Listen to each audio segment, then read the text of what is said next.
دې ځای پورې خبر را رسېدلې وه چې نبي علیه السلام او صحابه کرام هغوی به مانځه دپاره راجمع کېده، نو د هغې دپاره څه طریقه نه وه چې هغوی راجمع شوی وی.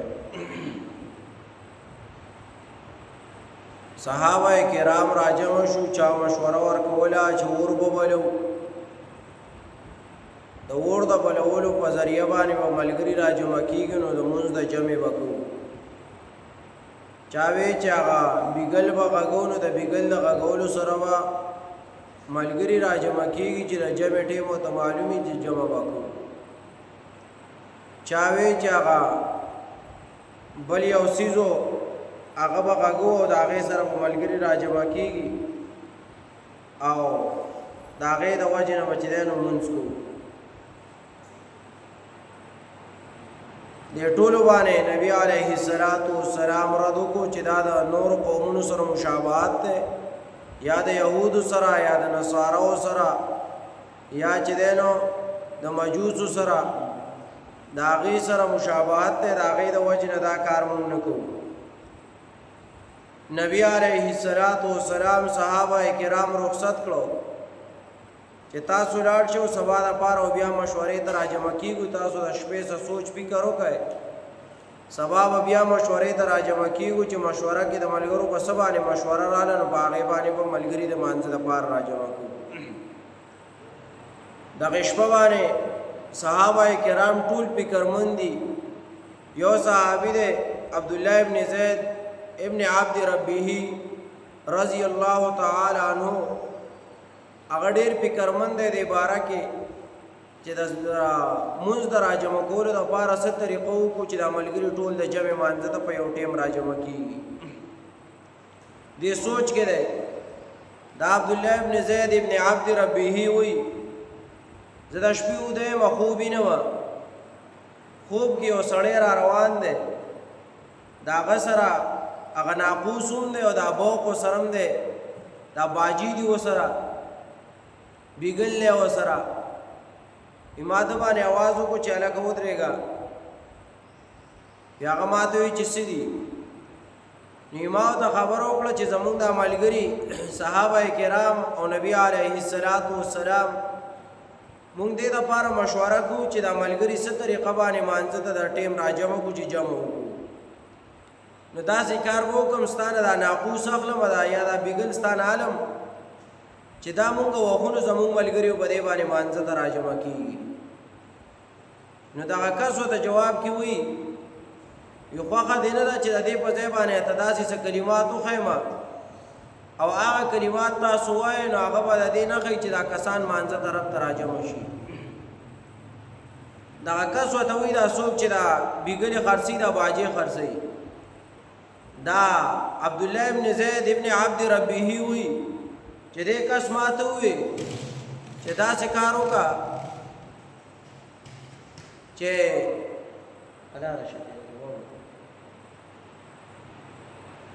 ماته وی چې داسې کار وکړه زه درته څه کلمات ښیم او هغه کلمات ووایه، نو ټول ملګري په هغې باندې مانځه دپاره په یو ځای راجمع کېږي. ما ورته وی چې وښیه څه کلمات دي. وی هغه پاسېد ودرېدو او په غوږونو کې لاس کېښودو، دا ګوته یې په غوږ کې ورکړه او د اذان ټول کلمات یې ما ته هغه تلاوت کړه. وی د اذان کوم کلمات چې دي الله اکبر الله اکبر، اشهد ان لا اله الا الله، اشهد ان محمد رسول الله، حي على الصلاة حي على الفلاح، الله اکبر الله اکبر لا اله الا الله. دا یې ما ته په طریقه او په ترتیب باندې ټول وښودو چې دا به په تیز اواز باندې وایې، نو ټول ملګري به د مانځه دپاره په یو ټیم راجمع کېږي. دا عبدالله ابن زید رضی الله تعالی عنه وی دا خوب چې ما ولیدو وي زه راویښ شوم، چې راویښ شوم نو د پېشمني ټیم دی، پېشمني ټیم د سهار د مانځه نه مخکې ټیم دی، دا صبح صادق نه راختلی. نو ما صبر ونه کړو، ما منډې کړې، د نبی علیه السلام کوڅې له مې ځان ورسو. نبی علیه السلام ته مې آواز وکړو چې نبی علیه السلام راووتو. ما ته وی چې ولې ما ورته وی چې ما یو خوب لیدلی دی او هغه خوب تعبیر کتل غواړي چې د خوب تعبیر څه دی. نبی علیه السلام راته وی چې وایه څه خوب دی. ما ورته وی چې دغسې یو کس را روان دی، بوخت دی ورسره، دغه ناقوس دی ورسره او دا خرڅوي. نو ما ورته وی چې ما باندې یو را خرڅ کا، نو موږ به پې دا ملګري د مانځه دپاره راجمع کوو. نو هغه ما ته وی چې دا ما اخله او زه درته څه کلمات ښیم او دا کلمات ووایه، په هغې باندې راجمع کېږئ. دا به د ټولو ملګرو دپاره د مانځه د راجمع کېدو یو طریقه وي. نو نبی علیه السلام راته وی چې څه کلمات یې ته ښودلي. نو ما ورته اذان د اول نه واله تر آخره پورې هغه دوهراو کو څنګه چې راته یې کس ویلی.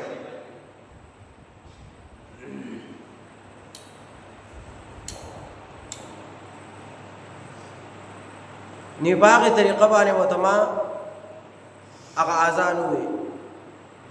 دا نه لګي او موسم خو ښه برابر دی، هېڅ مسله نشته، کنټرول نه لګي، دا نه لګي. نو ما ورته هغه اذان دوباره دوهراو کو. نبی علیه السلام ما ته وی انها لرؤیا حق ان شاء الله. نبی علیه السلام وی انها لرؤیا حق ان شاء الله. ما ته وی چې عبدالله ابن زید ستا دا خوب چې دی دا خامخا حق دی او بلکل صحیح خوب دی لیدلی دی. که الله وغواړي نو دا حق خوب دی، صحیح خوب دی. خوشحاله شو دی. ما ته وی چې یو کار وکړي، داسې کار وکړه چې دا راجمع کېدو د مانځه ته د راجمع کېدو طریقه هغه مونږه حضرت بلال حبشي رضی الله تعالی عنہ ته حواله کړې ده چې هغه سهار وختي پاسي او ټول ملګرو ته کورونه ډبوي او مانځه دپاره یې راوباسي. نو داسې کار وکړه چې ته به د بلال پسې لاړ شي رضی الله تعالی عنہ پسې او هغه ته به دا کار حواله کړي. خوب تا لیدلی حق ستا کېږي د باغ چې اذان ووایي په داسې طریقه. خو خبره دا ده چې ستا اواز کمزوری دی، ستا اواز کوز دی، اواز دې ټول علاقې ته نه رسي. او حضرت بلال حبشي رضی الله تعالی عنہ چې دی فإنه اندى صوتا منك، حضرت بلال ستانه اوچت اواز کې اوچت اواز والا دی. داسې طریقه به وکړې چې حضرت بلال رضی الله تعالی عنہ ته به دا طریقه وښی او هغه ته به ته په قلاره باندې وایې او هغه به اذان کړي. دا عبدالله ابن زید ابن عبد ربه دی وی زه لاړم او حضرت بلال رضی الله تعالی عنہ ته هغه ته مې آواز وکړو. حضرت بلال رضی الله تعالی عنہ هغه راووتو. ما ورته طریقه وښووه چې ما داسې کار کړی، داسې خوب مې لیدلی دی او نبي علیه السلام تا پسې رالېږلی یم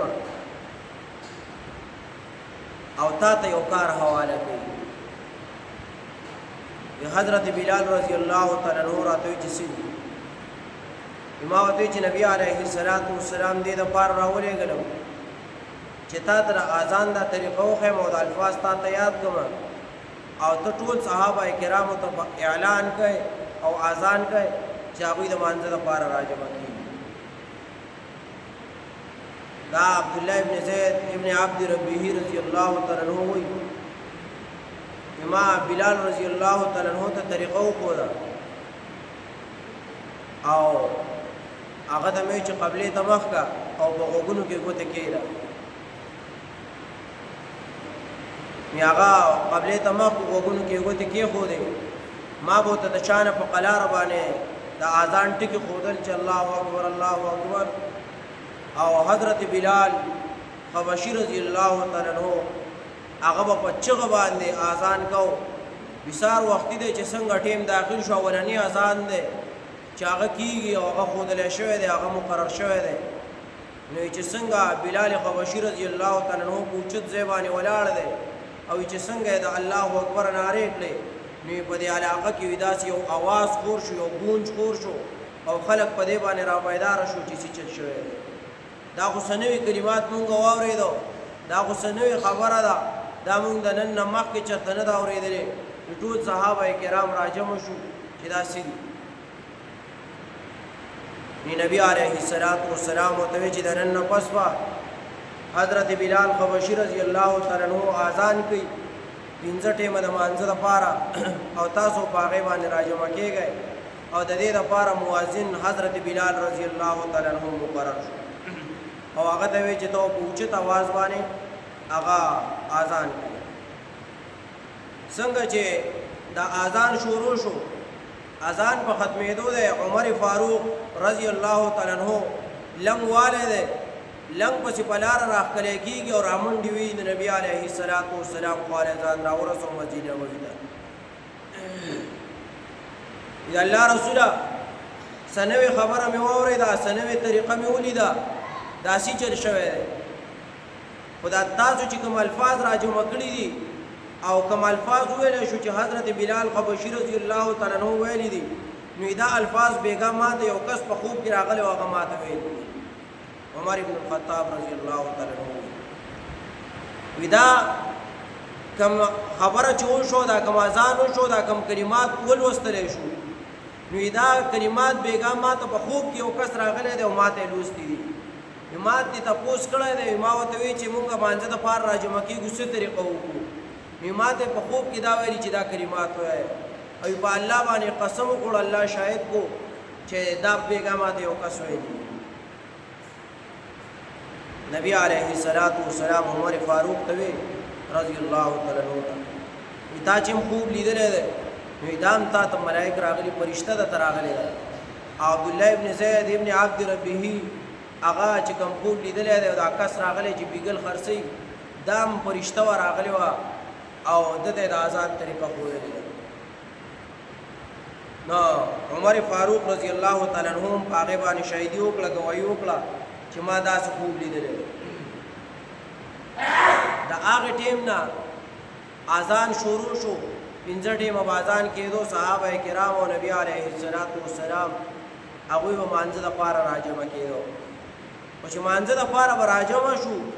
بیا به ورته دا پته نه لګېده چې اوس ودرېږو پسته ودرېږو 2 منټه مخکې ودرېږو 2 منټه وروسته ودرېږو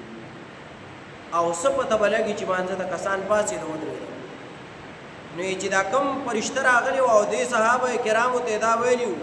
چې تاسو د مانځه دپاره راجمع کېږئ نو اذان کوئ نو هغې فرشتې ورته ویلي وو چې تاسو کله مانځه ته پاسئ مانځه ته ودرېږئ نو تاسو سره اقامت کوئ نو اقامت څه شی دی اقامت هغه څیز دی چې په کومه طریقه باندې اذان کېږي په هغې طریقه باندې به اقامت کېږي صرف 2 ټکي بس یې وایي نور به د هغې اذان په طریقه باندې خو دا ړومبی چې دی نو دا به رابللي مانځه ته چې ګورئ د مونځ ټیم داخل شوی دی او دا دویم اذان چې کېږي اقامت چې کېږي د دې به دا مطلب وي چې ملګري مانځه ته پاڅېده ودرېده نو ملګري به سب برابري ودرېږي د هغې وخت نه اذان او اقامت شروع شو اوس خبره دا ده چې کوم سړی اذان وکړي نو هغه به اقامت هم کوي خو فرض نه فرض نه چې کوم سړی اذان کو حق د دې جوړېږي چې اقامت دی وکړي دی به اقامت کوي ځکه د احادیثو په رڼا کې خبره داسې ثابتېږي چې کوم سړی اذان کړی دی حق د دې جوړېږي چې اقامت په دې کوي مؤذن به هر سړی نه مؤذن به هر سړی نه اوس مثال په طور صحابه کرام خو ټول اوچت خلک نه غټ خلک خو اذان یې چاته حواله کړو بلال حبشي ولې یو وجه دا وه چې اواز یې اوچتو بله وجه دا وه چې عزتمند و په ټولو کې غوره سړی و ځکه چې ډېر په معمولي خبره باندې ایمان راوړی اوږده واقعه د مخکې تېره شوې ده او بیا به راشي اقامت په هغه سړی کوي چې چا اذان کړی دی او الله هغې نه به بل سړی اقامت کوي چې دا سړی په خپله خوښه باندې دې بل سړي ته ووایي چې ته اقامت وکړه بل سړي ته وایي چې ته اقامت وکړه. داسې نه چې یو سړی ولاړ دی د اقامت په ځای، مؤذن هغلته دی، دی ورته چې اقامت کوم، نو هغه به ورته څه وایي چې مه یې کوه، هغه ورته چې کوه نه، چې هغه ورته د هغې ځای نه وایي چې پلانکي د اقامت ټیم دی او ته اقامت وکړه، نو اوس به دې اقامت کوي. اذان به هم هر سړی نه کوي چې پلانکي ورشه به ووایه که نه. مونږ چې کوم خوار سړي، کوم لاندې سړي او څوک ورته لاړو د عزت په نظر ګوري نه، خوشحاله که بانګ ووایه. دا خانانګور کې مانانګور کې نه دی، دوی به چې ته لاړ شي جومات ته، دوی به په جومات کې ولاړ وي. دا داسې ده پاینسي چې په دغه کې راښکلی کېږي د ګیټو نه کته، او دا پړکي پکې پټ کړي او دا پټاکونه یې پکې پټ کړي، د پوندې د لاندې دا پاینسه ورننوتي، دیو په جومات کې ولاړ وي چې غریب غوندې کس را خوشحاله که بانګ ووایه ټیم پوره دی. ولې ته چې شي ته ولاړې ته یې ووایه که نه، خو تاله درځي نه، تاله درځي نه، ځکه بل ته وایه. دا کم سړی چې ورشه ته بانګ وایه ده نه ته تپوس وکړې ته ما ته د سپیکر نه بغیر واوروه، دلې نه ورځي. یو زمونږ موازنین هم هغه موازنین دي چې پته ورته نه لګي چې دا ټکي اوس څنګه ووایو، ح ووایو، خ ووایو، ه ووایو، ت ووایو، تو ووایو، که قاف ووایو، کاف ووایو، مد را کاږو که را نه کاږو. په کوم ځای کې صرف الف دی نو هغې نه پنځه مدونه ورکړي، او په کوم ځای کې پنځو الفونو عمرې مد دی نو په هغې ځای کې یو الف راکاږي. هسې هغه اذان وشي لکه خو هغه برکت پکې نه، هغه ښکلیوالی پکې نه. نو مؤذن ته به یو ټیم معلومي، بل دا دی چې الفاظ به یې برابر وي، بل دا دی چې په ټولو کې به غوره سړي وي، بل دا دی چې دی به راضي او په پابندۍ باندې به اذان کوي. چې زه یم چې کاکا به وکړي، کاکا وایي چې دی به وکړي، دی چې دی لکه دا ټول مؤذنین شو مونږ. نو کاکا به وایي چې مولي صاحب به راغلی اذان به وکړي، زه به وایم چې کاکا به راغلی، کاکا به وایي چې دی به راغلی، دی به وایي دی به راغلی. په دې کې به په ډېرو کې به مرداره شي، اړو به څوک بانګ ونه وي لکه زموږ په دې کې چې نه وایي په ډېرو کې مرداره شي. نو د اذان دپاره به غوره سړی مقرر وي. اوس د اقامت څنګه دی او مونږ یې څنګه کوو، نو هغه ټیم هم ختم دی، اوږده خبره ده. خو مونږ چې څوک راشي یو دا عوام ملګري چې پکې راشي،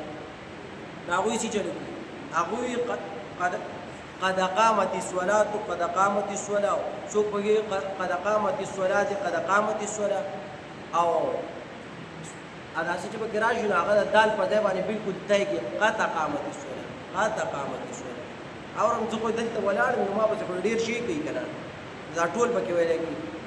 او چې راشي او بیخي پکې لکه سم سړي او په سمه طریقه اقامت کوي، نو هغه وایي قد قامت الصلاة، قد قامت الصلاة نه وایي قد قامت الصلاة. دال باندې غوړندې دی که نه، موږ ته غوړندې وایو، ساکن چې دی که نه، نو په هغې باندې هم زبر ووایي قد قامت الصلاة، قد قامت الصلاة.